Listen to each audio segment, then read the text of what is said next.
bundle খোলো দিই কটা হয় ভালো দিয়ে আরেক বান্ডিল আন এটা তো ওই যে প্রথমটা ওটা মাত্র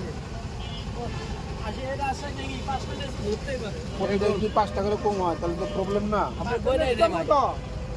আরেকটা কর আরেকটা বান্ডিল আরেকটা বান্ডিল বের কর এটা খুলিস না আগে খুলিস না আরেকটা বান্ডিল ভালো দিয়ে ইনটেক দেখে একটা দে বড় কি লুজ লুজ মাল বের কর আরে কি ইনটেক দিলাম এই বলে দিলাম এই হবে ইনটেক থেকে একটা বের কর ভালো দেখি এটা কোন আছে এটা ঠিক হবে এটা ঠিক হবে এটা কোনটা ঠিক হবে দাঁড়া এটা বেশি হবে হ্যাঁ আমার দিবে হ্যাঁ বিরতি দিবে ওগুনা দে এটা 45 টা এ কত করে 1 2 3 4 5